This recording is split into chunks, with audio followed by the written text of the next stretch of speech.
வணக்கம்.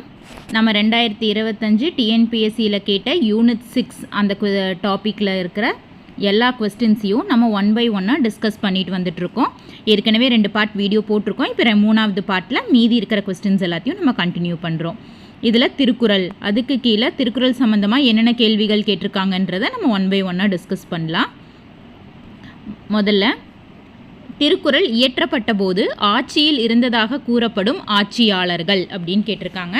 திருக்குறள் இயற்றப்பட்ட காலத்தில் யார் ஆட்சியில் இருந்தாங்க அப்படின்னு கேட்குறாங்க.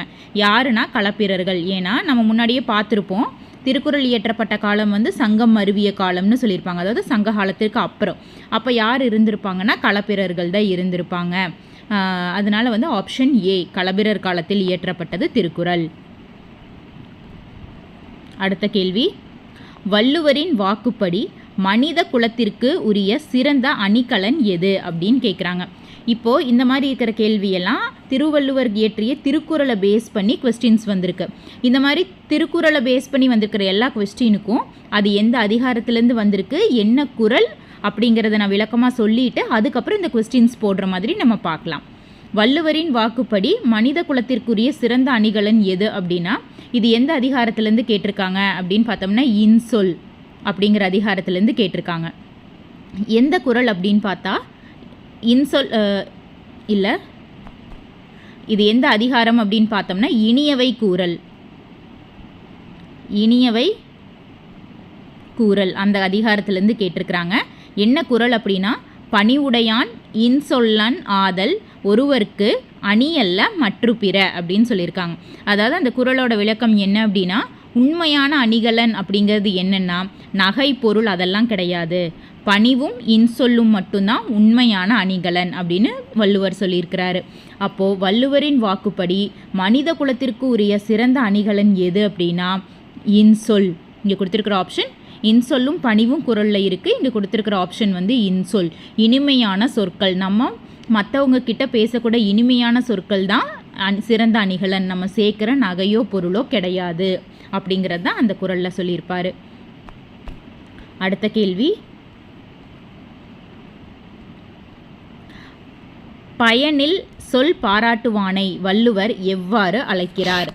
இது எங்கிருந்து கேட்டிருக்காங்க அப்படின்னு பார்த்தோம்னா இது எந்த அதிகாரத்திலிருந்து வந்திருக்குன்னா பயனில் சொல்லாமை அந்த அதிகாரத்திலிருந்து வந்திருக்கு. சரிங்களா? இது எந்த குறளை பேஸ் பண்ணி கேட்டிருக்காங்க அப்படின்னா பயனில் சொல் பாராட்டுவானை மகன் எனல் மக்கட்பதடி எனல் அப்படின்னு சொல்லியிருப்பார். அதாவது பயனில் சொல் பாராட்டுவானை, இந்த பயனில் சொல் அப்படிங்கிறது பயனற்ற சொற்களை, தேவையில்லாத பேச்சை பாராட்டுவானை திரும்ப திரும்ப பேசிகிட்டு இருக்கிறாங்க. தேவையே இல்லை, அதை எதுக்கு திரும்ப திரும்ப பேசிகிட்டு இருக்கிறவங்கள ஒரு மனிதன் என்றே சொல்ல மாட்டாங்க. சரிங்களா? சும்மா சும்மா பேசி பொழுத கழிக்கிறவங்கள மனிதன் என்றே சொல்ல மாட்டாங்க. அவர்கள் மனித வடிவில் வாழும் பதர் என்றே கூறுவார்கள் அப்படின்னு சொல்கிறாரு.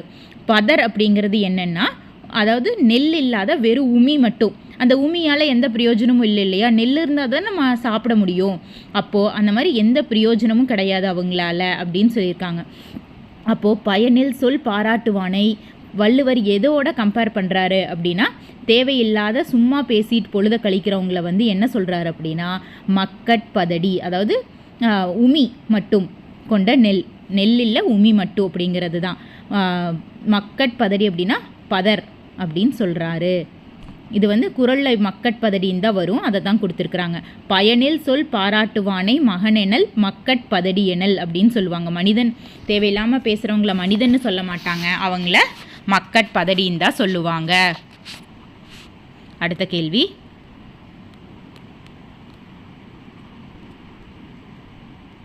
வேந்தருக்கு இயல்பாக இருக்க வேண்டிய மூன்று பண்புகளாக வள்ளுவர் குறிப்பிடுவன யாவை அப்படின்னு கேட்டிருக்கிறாங்க. வேந்தருக்கு, ஒரு அரசருக்கு இருக்க வேண்டிய 3 பண்புகள் என்ன அப்படின்னு கேட்குறாங்க.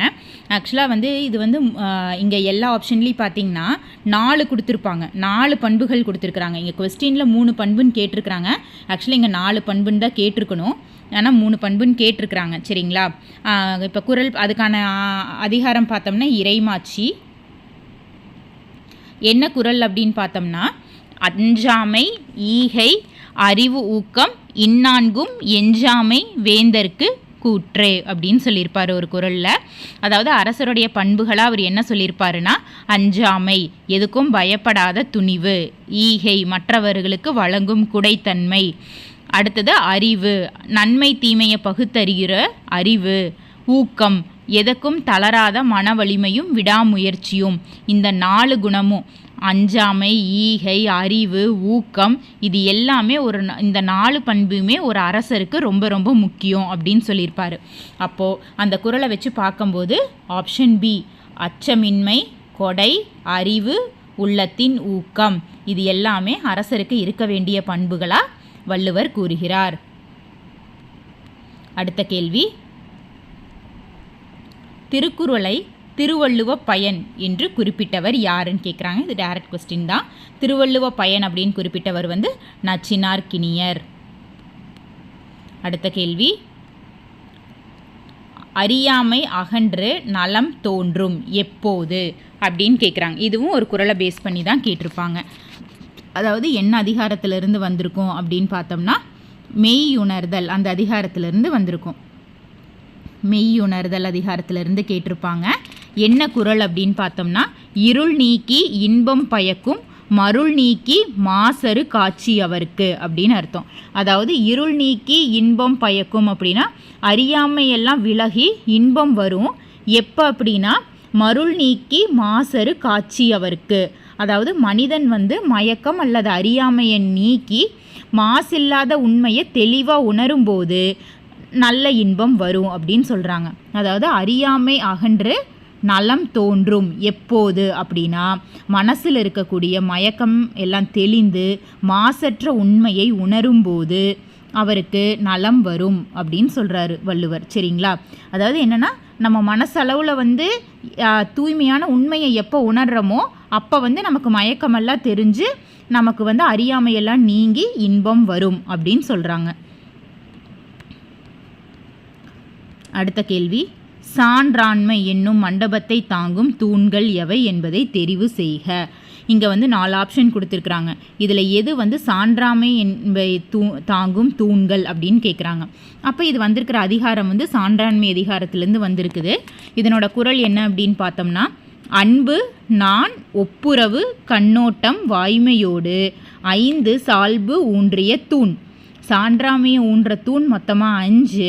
அந்த 5 என்ன அப்படின்னு பார்த்தோம்னா, முதல்ல அன்பு, 2வது நான், அதாவது பழி பாவங்களுக்கு வெட்கப்படுதல், ஒப்புரவு அப்படிங்கிறது உதவுவது, கண்ணோட்டம் அப்படின்னா இரக்கம் காட்டுறது, வாய்மையோடு அப்படின்னா உண்மை பேசுதல். இந்த 5 தான் சான்றாமையை தாங்கும் தூண்கள் அப்படின்னு சொல்லியிருக்கிறாரு. குறளே அப்படி தான் கொடுத்துருப்பாங்க. அன்பு, நான், ஒப்புரவு, கண்ணோட்டம், வாய்மையோடு 5 சால்பு ஊன்றிய தூண். அப்போது அந்த குறள் தெரிஞ்சுது அப்படின்னா இந்த கேள்வியை உங்களால் ஈஸியாக எழுத முடியும் இல்லையா? அன்பு, நாணம், ஒப்புரவு, உண்மை, கண்ணோட்டம், இந்த 5 தான் சான்றாண்மையை தாங்கும் தூண்கள். சரிங்களா? அப்போ ஆப்ஷன் 1, 4 மட்டும் சரி. Option C. அடுத்த கேள்வி, வாழ்ந்தால் என்ன இறந்தால் என்ன என்று வள்ளுவர் யாரை கூறுகிறார் அப்படின்னு கேட்குறாங்க. சரிங்களா? ஒருத்தரை சொல்லி இவங்க வாழ்ந்தா என்ன இறந்தால் என்ன, ரெண்டுமே ஒன்று தான், அவங்க உயிரோடு இருக்கிறது ஒன்று தான், இறந்து போகிறது ஒன்று தான் அப்படின்னு யாரை வள்ளுவர் சொல்லியிருக்கிறாரு அப்படின்னு கேட்குறாங்க. இது எந்த குறள் அப்படின்னு பார்த்தோம்னா, அதிகாரம் கேள்வி. கேள்வி அப்படிங்கிற அதிகாரத்தில் குறள் பார்த்தோம்னா, செவியிர் சுவையுணரா வாயுணர்வின் மாக்கள் அவியினும் வாளினும் எண். அதாவது காது வழியாக நல்ல கருத்துக்களை கேட்டு அறிவு சுவையை உணராமல் இருக்கிறவங்க அறிவு சுவையை உணராமல் வாய் சுவையை, அதாவது உணவை மட்டும் அதை மட்டும் உணவுமால மட்டுமே வாழ்கிற மக்கள் விலங்கு போன்றவர்கள். அப்படிப்பட்ட மக்கள் வாழ்ந்தால் என்ன இறந்தால் என்ன, ரெண்டுமே உலகத்திற்கு எந்த நன்மையுமே இல்லை அவங்களால, ரெண்டுமே ஒன்று தான் அப்படின்னு சொல்கிறாரு. அதாவது என்னென்னா, காது வழியாக கேட்டு நல்ல விஷயங்களை தெரிஞ்சுக்காத மக்கள் வாய் வழியாக உணவை மட்டும் உண்ணுட்டு வாழ்கிறது. அப்படி உணவை மட்டும் உண்ணுட்டு வாழ்ந்தாங்க அப்படின்னா அறிவை பெருக்காமல் உணவை மட்டும் உண்டு வாழ்ந்தா, அறிவை பெருக்கி வாழாமல் உணவை மட்டும் உண்டு வாழ்கிறது எந்த பிரயோஜனமுமே இல்லை. அவங்களால இந்த உலகிற்கு எந்த யூஸுமே இல்லை. அறிவை பெருக்கலினா எந்த பயனுமே இல்லை அப்படின்னு சொல்கிறாரு. அதாவது இது என்ன வாழ்ந்தால் என்ன இறந்தால் என்ன என்று வள்ளுவர் யாரை கூறுகிறார்னா செவி உணராதவர், அதாவது செவி காது மூலமாக அறிவு கருத்துக்களை வந்து உணராதவங்க, உணராமல் இருக்கிறவங்க வாழ்ந்தால் என்ன இறந்தால் என்ன அப்படின்னு சொல்கிறாரு. அடுத்த கேள்வி, களவென்னும் காரறிவாண்மை அளவென்னும் ஆற்றல் புரிந்தார் கண் இல். இங்கே அவங்களே குறள் கொடுத்துட்டாங்க. இது எந்த அதிகாரம்னா கல்லாமை அப்படிங்கிற அதிகாரத்திலிருந்து வந்திருக்குது. இதனோட விளக்கம் என்ன அப்படின்னு பார்த்தோம்னா, பிறர் பொருளை திருட நினைக்கும் 2 அறிவு ஒழுக்க நெறியோடு வாழ நினைப்பவர்களிடம் இருக்காது. களவென்னும் அப்படின்னா களவு, திருடுறது அப்படிங்கிற, காரறிவு அப்படிங்கிறது என்னென்னா இருட்டமான அறிவு, அதாவது தப்பான தீய அறிவு அப்படி சொல்கிறோம்ல, தப்பான எண்ணம். களவென்னும் காரறிவாண்மை அளவென்னும் ஆற்றல் புரிந்தார் கண் இல், அதாவது ஒழுக்க நெறியோட வாழ்கிறவங்க கிட்ட இந்த மாதிரி ஒரு எண்ணம் வந்து இருக்காது அப்படின்னு சொல்கிறாங்க. அப்போது இங்கே வரக்கூடிய காரறிவு என்னும் சொல்லின் பொருள் என்ன அப்படின்னா இருண்ட அறிவு, ஒரு வந்து நெகட்டிவான அறிவு. சரிங்களா? மீதி வந்து உங்களுக்கு எல்லாமே பாசிட்டிவாக தான் கொடுத்துருப்பாங்க. இந்த ஒன்று தான் இருண்ட அறிவு. காரறிவு அப்படிங்கிறதுக்கு அர்த்தம் இருண்ட அறிவு. அடுத்த கேள்வி, வாணிகம் செய்வோருக்கு வாணிகம் என்று கூறத்தக்கதாக இருக்க வேண்டியது எதுவென்று வள்ளுவர் கூறுகிறார். இதுவும் ஒரு குறள் பேஸ் பண்ணி தான். அதாவது அதிகாரம் நடுவு நிலைமை, அதை யூஸ் பண்ணி கேட்டிருக்கிறாங்க. என்ன குறள் அப்படின்னா, வாணிகம் செய்வாருக்கு வாணிகம் பேணி பிறவும் தமப்போல் செய்யின் அப்படின்னு சொல்லியிருப்பார். அதை என்னென்னா, பிறர் பொருளையும் தம் பொருளை போல பேணி காப்பது தான் ஒரு வணிகம் செய்வோருக்கு உரிய நல்ல வணிக நெறியாகும். அதாவது பிறர் பொருளையும் தன்னோட பொருள் போல காப்பது தான் ஒரு வணிகருக்கு இருக்கக்கூடிய நல்ல நெறி அப்படின்னு சொல்கிறாரு. அப்படின்னு என்னென்னா, இப்போ நீங்கள் வந்து ஒரு வணிகராக இருக்கீங்க, ஒரு ட்ரேடராக இருக்கீங்க அப்படின்னா, நீங்கள் ஒரு பொருளை விற்கும்போது அவங்களுக்கு ஏமாற்றி குறைச்சலாகவும் விற்கக்கூடாது. அவங்கக்கிட்டேருந்து நீங்கள் ஒரு பொருளை வாங்கும்போது அளவுக்கு மீறி அதிகமாக வாங்கிக்கணும்னு நினைக்கக்கூடாது. நேர்மையாக தொழில் செய்வது தான் உண்மையான வணிகம் அப்படின்னு சொல்கிறாரு. சரிங்களா? அந்த குறளில் வந்து என்ன சொல்லியிருப்பாருன்னா, வாணிகம் செய்வோருக்கு வாணிகம் என்று கூறத்தக்கதாக இருக்க வேண்டிய எதுவென்று வள்ளுவர் கூறுகிறார்னா, பிறர் பொருளையும் தம் பொருளை போல கருதுவது. நம்ம பொருளாக இருந்தால் நம்ம பத்தாமையோ இல்லை கொடுப்போமா, நம்ம பத்தாத பொருளை போய் வாங்குவோமா, வாங்க மாட்டோம் இல்லையா? நம்ம எப்படி நினைக்கிறோம், நம்ம பொருள் நமக்கு எப்படி முக்கியம்னு நினைக்கிறோமோ அந்த மாதிரி தான் நம்ம அடுத்தவங்க பொருளையும் பார்க்கணும். அதுதான் ஒரு வணிகம் செய்வங்களுக்கு வந்து சிறந்த நெறி, நல்ல நெறி அப்படின்னு சொல்கிறாரு.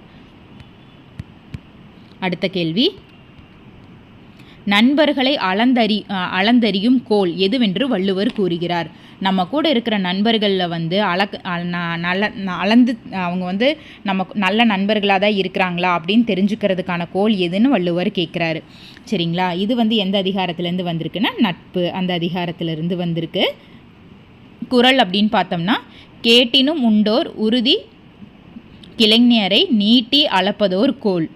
அதாவது நமக்கு வந்து ஒரு நிறைய துன்பம் வருது, கேடு வருது, நம்ம ஒரு வறுமையில் இருக்கிறோம் அப்படின்னா அந்த நிலையிலையும் யார் நம்ம கூட இருக்கிறாங்களோ அவங்க தான் உண்மையான நண்பர்கள்னு வள்ளுவர் சொல்லியிருப்பார். அப்போது நண்பர்களை அளந்தறியும் கோல் எதுனா கேடு, நமக்கு வரக்கூடிய துன்பம்.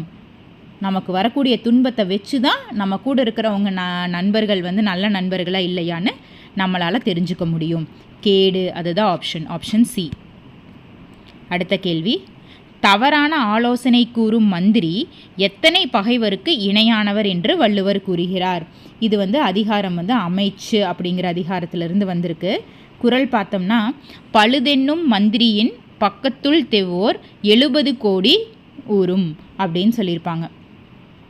70 கோடின்னு அவரே சொல்லியிருப்பார். அதாவது என்னென்னா, நாட்டு நலனை பற்றி யோசிக்காமல், நம்ம அரசரோட ஆட்சி கவிழ்ந்து போயிருமே அப்படிங்கிறத பற்றி யோசிக்காமல் தவறான ஆலோசனை வழங்குகிற மந்திரி, ஏன்னா மந்திரி தான் வந்து அரசருக்கு பக்கத்துலேயே இருப்பாங்க இல்லையா, தவறான ஆலோசனை கூறும் மந்திரி எத்தனை பகைவருக்கு இணையானவர் அப்படின்னா 70 கோடி பகைவர்கள். அதாவது தவறான பக்கத்தில் உட்காந்துக்கிட்டு தவறான ஆலோசனை அவர் வழங்கிட்டே இருந்தார் அரசருக்கு அப்படின்னு வரும்போது அது எப்படின்னா, நமக்கு இவங்க தான் எதிரி பகைவர்னு 70 கோடி பகைவர் நமக்கு தெரிஞ்சவங்க இருக்கிறதும், நமக்கு பக்கத்தில் தவறான ஆலோசனை வழங்குறதுக்கு ஒரே ஒரு மந்திரி இருக்கிறதும் ஒன்று தான். ஒரே ஒரு தவறான ஆலோசனை வழங்கும் மந்திரி வந்து நமக்கு கண்ணு முன்னாடி தெரிகிற 70 கோடி பகைவருக்கு இணையானவர் அப்படின்னு சொல்கிறாங்க. அடுத்த கேள்வி, தன்னோடு பயின்றாரை கண்டால் அவர் கூறியன மறுக்க மாட்டாமை என்று பொருளுடைய அதிகாரம் எது? இதில் வந்து குறளை கொடுத்துட்டு இந்த குறளில் இருக்கக்கூடிய அதிகாரம் என்னன்னு கேட்குறாங்க. அதாவது இந்த குறளோட அதிகாரம் என்னன்னா கண்ணோட்டம்.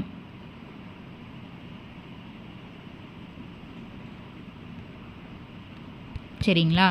அதாவது கண்ணோட்டம். இதுக்கு என்ன விளக்கம் அப்படின்னு பார்த்தோம்னா, இப்போ நண்பர்களை நேரில் கண்டா அவர்கள் கூறும் கருத்துக்களையோ வேண்டுதல்களையோ நம்மளால் மறுக்க முடியாமல் அன்போடு ஏற்றுக்கிறோம் இல்லையா, அதை தான் சொல்லியிருப்பார். தன்னோடு பயின்றாரை, நம்ம கூட பயின்றவர்களை கண்டால் அவர் கூறியன மறுக்க மாட்டாமை, அவர் கூறியதை வந்து நம்மளால் மறுக்க முடியாமல் நம்ம அவங்க கூட நம்ம தன்னோட பயின்றவர்கள் அப்படிங்கிற அன்போடு அதை ஏற்றுக்கிறது. சரிங்களா? அந்த குறள் இருக்கக்கூடிய அதிகாரம் வந்து கண்ணோட்டம். அடுத்த கேள்வி, ஒழுக்காரா கொள்க ஒருவன் தன் நெஞ்சத்து அழுக்காறு இலாத இயல்பு எனும் குறளில் வரும் அழுக்காறு என்பதன் பொருள் யாது? இந்த அழுக்காருங்கிற வார்த்தை நிறைய இடத்துல வள்ளுவர் யூஸ் பண்ணியிருப்பார். இந்த அழுக்காறு அப்படிங்கிறது என்னென்னா பொறாமை. ஒழுக்காரா கொள்க, ஒழுக்க நெறி இல்லாத இயல்பு, நெஞ்சத்து அழுக்காறு இல்லாத இயல்பு, ஒருவன் நெஞ்சில் பொறாமை இல்லாமல் வாழ்வது தான் சிறந்த வாழ்க்கையோட நெறி அப்படின்னு சொல்லியிருப்பாங்க. இது என்ன அதிகாரத்தில் வந்திருக்கும் அப்படின்னா அழுக்காராமை. பொறாமை தான் அழுக்காறு அப்படிங்கிறதுக்கு மீனிங் வந்து பொறாமை. ஒருவன் நெஞ்சில் வந்து பொறாமை இல்லாமல் வாழ்கிறது தான் அவன் வாழ்க்கையில் சிறந்து வாழ்வதற்கான அறிகுறி அப்படின்னு சொல்லியிருப்பார். அடுத்த கேள்வி, பிறவி பெருங்கடல் நீந்துவார் நீந்தார் இறைவனடி சேராதார் இக்குறள் உணர்த்தும் தத்துவம் என்ன? இது இருக்கிறதுலே முதல் அதிகாரமான கடவுள் வாழ்த்துல இருந்திருக்கும். இது இந்த குறள் பெரும்பாலும் எல்லாத்துக்குமே தெரிஞ்சிருக்கும். கடவுள் வாழ்த்துல முதல் அதிகாரத்தில் இருக்கக்கூடிய குறள் பிறவி பெருங்கடல் நீந்துவார் நீந்தார் இறைவனடி சேராதார். அதாவது இறைவன் திருவடி சரண் அடையணும் அப்படின்னு நினைக்கிறவங்க பிறவியாகிய பெருங்கடலை வந்து ஈஸியாக கடந்து போயிடுவாங்க. ஆனால் இறைவன் திருவடி சேர்றதை பற்றி நினைக்காதவங்க அந்த பிறவி கடலை கடக்கிறது வந்து ரொம்ப கஷ்டம் அப்படின்னு சொல்லியிருப்பார். அப்போது இது மூலமாக நம்ம என்ன உணர்த்துகிற தத்துவம் அப்படின்னா சரணாகதி தத்துவம். இறைவன் திருவடியில் சரணடைவதை பற்றி சொல்கிறதுனால இது சரணாகதி தத்துவம். திருக்குறள் உரையாசிரியர்கள் அப்படின்னு கொடுத்துருக்குறாங்க. நம்ம பார்த்துருப்போம் திருக்குறளின் உரையாசிரியர்கள், பழங்கால உரையாசிரியர்கள் வந்து பதின்மர் அப்படின்னு பார்த்துருப்போம். 10 பேர் உரை எழுதியிருப்பாங்க அப்படின்னு. அதில் வர்றவங்க யாருன்னா அந்த பரிபெருமாள் தர்மர், இவங்க 2 பேர் மட்டும்தான் அந்த 10 பேருக்குள்ளே வருவாங்க. இவங்க 2 பேரும் வரமாட்டாங்க, இவங்க நவீன காலத்தை சேர்ந்தவர்கள்.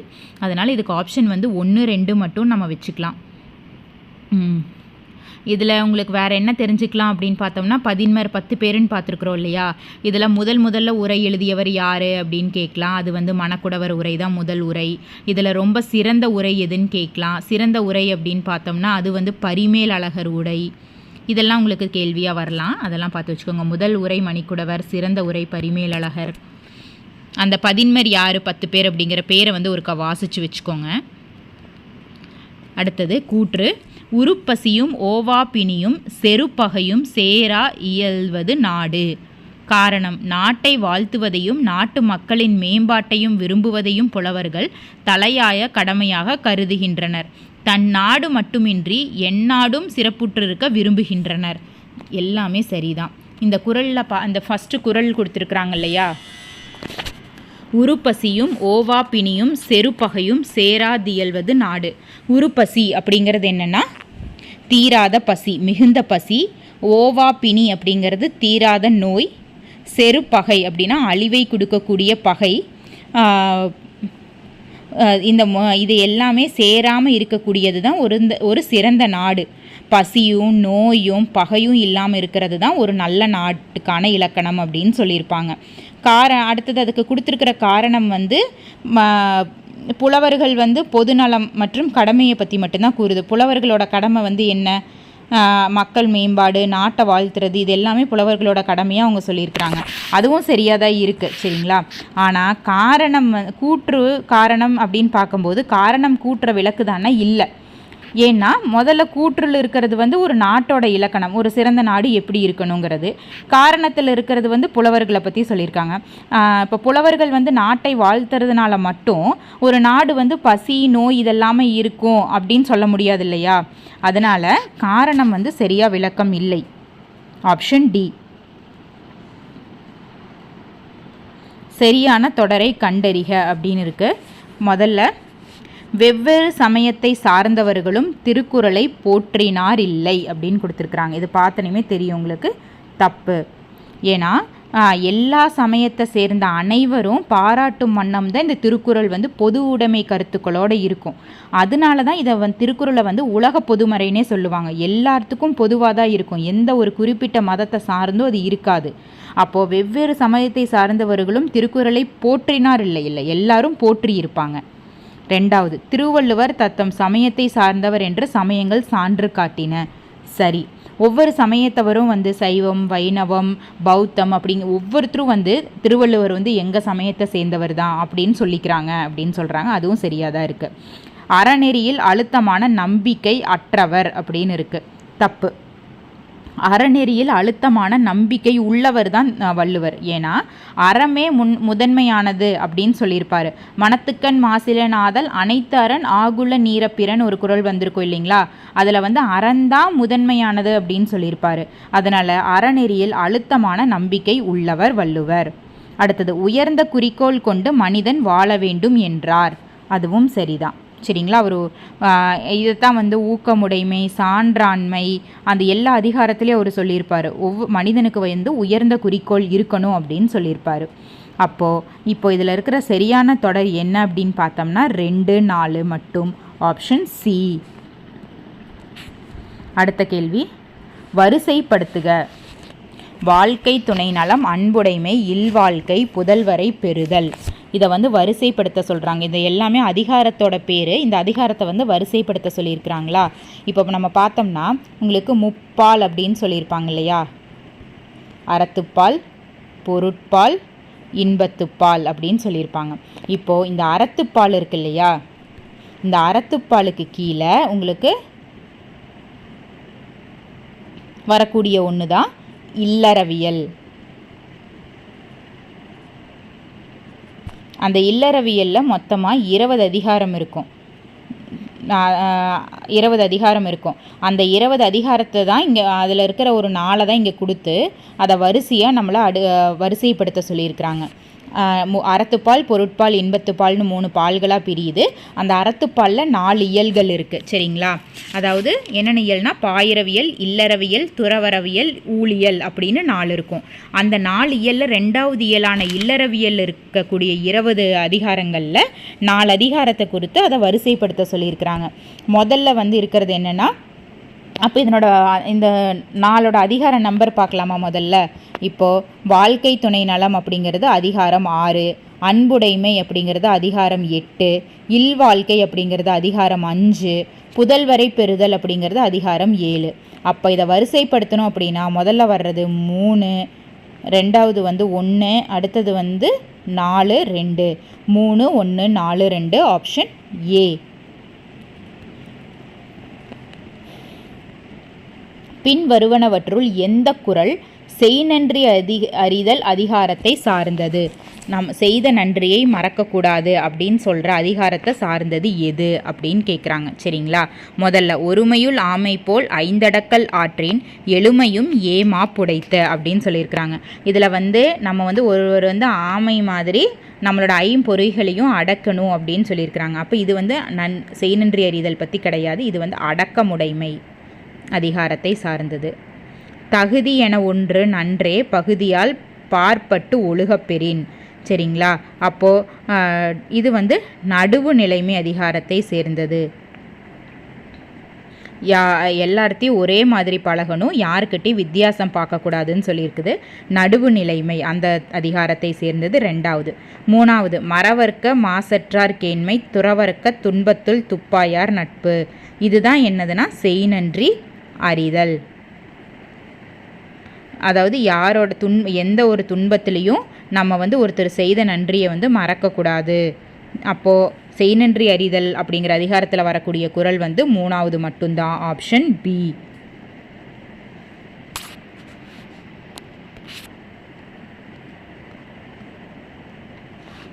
அடுத்த கேள்வி, இழுக்கா இயன்றது அறம் என்று வள்ளுவர் குறன்வழி பின்வரும் குணங்களை வரிசைப்படுத்துக அப்படின்னு சொல்கிறாங்க. இது வர அதிகாரம் வந்து அரண் வலியுறுத்தல் அப்படிங்கிற அதிகாரத்திலிருந்து வந்திருக்குது. இதனோட குறள் உங்களுக்கு முழுசாக தெரிஞ்சுது அப்படின்னா இதை வந்து ஈஸியாக நீங்கள் வரிசைப்படுத்திடலாம். இதனோட குறள் என்ன அப்படின்னு பார்த்தோம்னா, அழுக்காறு அவாவெகுளி இன்னாச்சொல் நான்கும் இழுக்கா இயன்றது அறம். அதாவது அழுக்காறு நம்ம ஏற்கனவே பார்த்தோம், அழுக்காறுனா பொறாமை, அவானா பேராசை, வெகுளி அப்படிங்கிறது கோபம், இன்னா சொல் கடுமையான சொற்களை பேசுதல். இந்த 4 இல்லாமல் வாழ்வது தான் ஒரு சிறந்த அற வாழ்க்கை அப்படின்னு சொல்கிறாரு. அப்போது அவர் எது அறம்னு சொல்லியிருக்கிறாரோ அதனோட அந்த குணங்களை எல்லாத்தையும் வரிசைப்படுத்த சொல்லியிருக்கிறாங்க. அதாவது திருக்குறளில் இருக்கிற மாதிரி முதல்ல அழுக்காறு, அவா வெகுளி இன்னா சொல் அப்படிங்கிறது தான் 3, 2, 1, 4 ஆப்ஷன் டி. அழுக்காறு அவா வெகுளி இன்னா சொல் நான்கும் இழுக்கா என்றது அறம். அந்த குறள் தெரிஞ்ச நீங்கள் இந்த கொஸ்டினை போட்டுடலாம். அடுத்தது கூற்று மற்றும் காரண வகை. கூற்று, பிறரால் இகழப்படாமல் இருக்க வேண்டும் என்று எண்ணுபவன். அதாவது யாரும் நம்மளை வந்து இகழக்கூடாது அப்படின்னு இருக்க வேண்டும் என்று எண்ணுபவன். சரிங்களா? அடுத்தது அதுக்கு காரணம், யாதொரு பொருளையும் கள்ளத்தினால் அடையக்கூடிய எண்ணம் நெஞ்சில் புகாதபடி காத்துக்கொள்வான். ரெண்டுமே சரிதான்.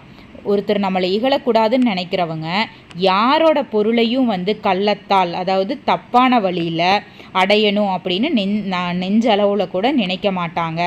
அந்த மாதிரி ஒரு எண்ணம் அவங்க நெஞ்சுக்குள்ளே வராதபடி பார்த்துக்குவாங்க. அப்படி இருக்கிறவங்க தான் வந்து பிறரால் இகழப்படாமல் இருக்க வேண்டும் என்று எண்ணுபவர்கள். அப்போ ரெண்டுமே சரியாக தான் இருக்குது. இது எந்த அதிகாரத்திலேருந்து வந்திருக்குன்னா கல்லாமை அந்த அதிகாரத்திலேருந்து வந்திருக்கு. என்ன குறள் அப்படின்னா, எல்லாமை வேண்டுவான் என்பான் எனத்தொன்றும் கல்லாமை காக்கத்தன் நெஞ்சு. நம்மளை இகழக்கூடாதுன்னு நினைக்கிறவங்க அவங்களும் வந்து யாரோட பொருளையும் தப்பான வழியில் அடையணுங்கிற எண்ணத்தை வச்சுக்க மாட்டாங்க.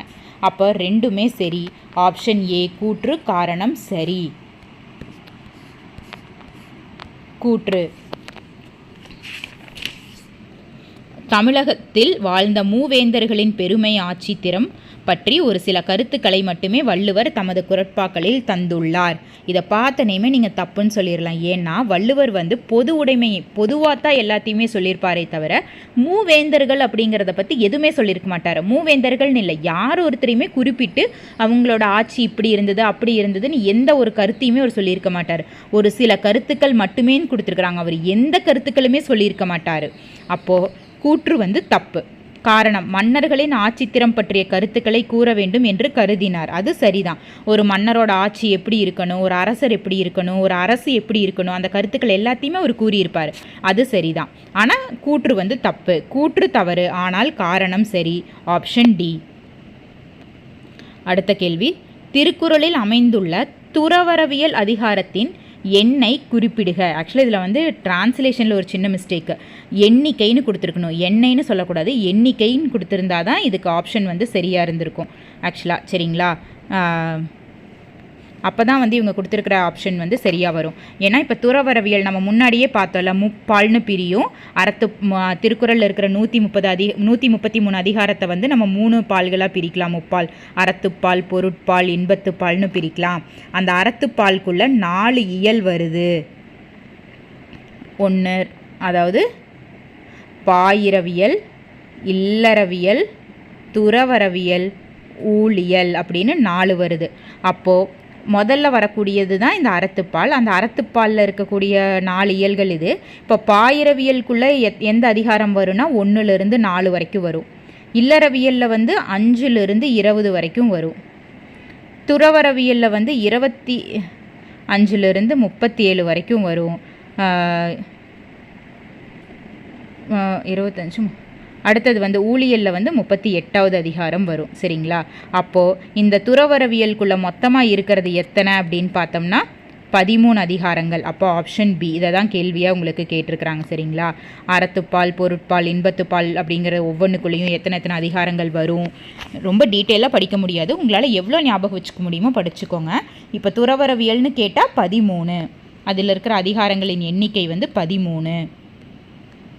வள்ளுவரும் குறளும் என்ற நூலின் ஆசிரியர் யார் அப்படின்னு கேட்குறாங்க. யார் அப்படின்னு பார்த்தோம்னா கி.ஆ.பெ. விஸ்வநாதம். இவர் தான் வள்ளுவரும் குறளும் அப்படிங்கிற நூலோட ஆசிரியர். இவ விஸ்வநாதம், இவரோட இன்னொரு பேர் என்னன்னு தெரியுமா? இதை கேட்கலாம், அதனால தான் சொல்கிறேன். முத்தமிழ் காவலர் அப்படின்னு சொல்லுவாங்க இவரை. முத்தமிழ் காவலர் என்று அழைக்கப்படுபவர் யார் அப்படின்னா விஸ்வநாதம் தான் முத்தமிழ் காவலர்னு சொல்லுவாங்க. அவர் எழுதிய நூல் தான் வள்ளுவரும் குறளும். அடுத்த கேள்வி, திருவள்ளுவர் உருவத்தினை முதலில் ஓவியமாக வரைந்தவர் யார் அப்படின்னா வேணுகோபால சர்மா. இப்போது வள்ளுவர் வந்து எப்போ காலத்தை சங்கம் மருவிய காலம், களப்பிரர் காலத்தில் எழுதப்பட்டதுன்னு சொல்கிறாங்க. அப்போ வள்ளுவர் எப்படி இருந்தார் அப்படிங்கிறத வந்து அவர் எழுதியிருக்கிற திருக்குறள், சில பல நூல்களில் குறிப்பிட்ட குறிப்புகள் அதெல்லாம் வச்சு தான் இப்போ ஒரு வள்ளுவரோட ஃபோட்டோ பார்க்குறோம்ல நம்ம. அவர் உட்கார்ந்துருக்கிறாரு, ஒரு சின்ன ஒரு உட்டு மரத்தால் செய்யப்பட்ட பலகை மேலே உட்காந்துருக்கிறாரு. ஒரு கையில் ஓலை சுவடி இருக்குது, ஒரு கையில் எழுத்தாணி வச்சுருக்கிறாரு, பெரிய நிறையா முடி இருக்குது. இந்த மாதிரி ஒரு ஓவியம் வரைஞ்சிருக்காங்க இல்லையா? திருவள்ளுவர் வந்து இப்படி தான் இருந்திருப்பார் அப்படின்னு நிறையா தடவை, நூற்றுக்கணக்கான தடவை ட்ரை பண்ணி வள்ளுவர் இப்படி தான் இருந்திருப்பார் அப்படின்ற ஒரு உருவத்தினை முதல்ல ஓவியமாக வரைஞ்சவர் வந்து வேணுகோபால சர்மா அவர்கள் தான். அடுத்த கேள்வி, கொக்கொக்க கூம்பும் பருவத்து மற்றதன் குத்தொக்க சீர்த்த விடத்து அப்படின்னு கொடுத்துருக்குறாங்க. இந்த குறளோட விளக்கம் தெரிஞ்சதுன்னா இந்த குறளை வந்து நீங்கள் போட்டுடலாம். அதாவது நம்ம வந்து என்னென்னா வாய்ப்பு வர்ற வரைக்கும் கொக்கு மாதிரி நம்மளை காத்துக்கிட்டு இருக்கணும் அப்படிங்கிறது தான் இது. கொக்கு எப்படி அதனோட இறை வர்ற வரைக்கும் அதை ஆடாமல் அசையாமல் அங்கேயே நின்று அந்த இறைக்காக காத்துக்கிட்டு இருக்குமோ, அதாவது அதனோட அந்த இறை வந்ததும் அது கொத்தி தூக்கிடும். அந்த மாதிரி நம்ம காத்துக்கிட்டு இருக்கணும், நமக்கான காலம் வர்ற வரைக்கும். நம்ம காலம் வந்ததும் அந்த நேரத்தில் அந்த வேலையை சரியாக செஞ்சு முடிச்சிடணும். அதைத்தான் சொல்லியிருப்பாங்க இந்த குறளில். கொக்கை போன்று செயல்படுவது தவறுன்னு கொடுத்துருக்குறாங்க, அது தப்பு. கொக்கை போன்று செயல்படணும்னு தான் சொல்லியிருப்பாங்க. காலம் கை கூடுவதற்கு காத்திருக்க வேண்டும், சரி. இக்குறள் தெரிந்து தெளிதல் என்னும் அதிகாரத்தில் இடம்பெற்றுள்ளதுன்னு கொடுத்துருக்குறாங்க, தப்பு. இது வந்து என்ன அதிகாரத்தில் வந்திருக்கு அப்படின்னா காலமறிதல் அந்த அதிகாரத்தில் தான் வந்திருக்கும். வாடி இருக்குமாம் கொக்கு என்ற சொல் இக்குறட்பாவிற்கு பொருத்தமான விளக்கம் தரும். அதுவும் சரிதான். அதாவது வாடி இருக்குமாம் கொக்கு அப்படின்னா வாய்ப்பு வர்ற வரைக்கும் அது ஆடாமல் அசையாமல் அந்த இடத்துலையே நின்று வெயிட் பண்ணிக்கிட்டு இருக்கும். அதை தான் அங்கே சொல்லியிருக்கிறாங்க. அப்போது 1 தவறு, 2 சரி, 3 தவறு, 4 சரி. Option C. அடுத்த கேள்வி, மனதோடு வாய்மை மொழியின் தவத்தோடு தானஞ்செய்வாரின் தலை. அதாவது என்னென்னா இதனோட கூற்று 1, வாய்மை பேசுபவர்கள் தானம் தவம் செய்பவர்களை விட சிறந்தவர்கள். கூற்று 2, வாய்மையே பேசினாலும் தானம் தவம் செய்பவரே சிறந்தவர். இந்த 2 கூற்றில் ஏதாவது ஒன்று தான் சரியாக இருக்கணும் இல்லைங்களா? அப்போது குறள் படி பார்த்தோம்னா மனதோடு வாய்மை மொழியின் தவத்தோடு தானஞ்செய்வாரின் தலை. அதாவது மனசளவில் வந்து வாய்மை பேசுகிறவங்க தானம் தவம் 2ஐயும் செய்கிறவங்களை விட சிறந்தவர்கள்னு தான் சொல்லியிருப்பார். இது வந்திருக்கிற அதிகாரம் வந்து வாய்மை. அப்போது கூற்று 1 தான் சரி, 2 வந்து தவறு. அதனால் ஆப்ஷன் ஏ. இன்னும் திருக்குறளில் நிறைய கேள்விகள் இருக்குது நம்ம டிஸ்கஸ் பண்ணுறதுக்கு. அதை வந்து நம்ம நெக்ஸ்ட் வீடியோவில் பார்க்கலாம். நன்றி, வணக்கம்.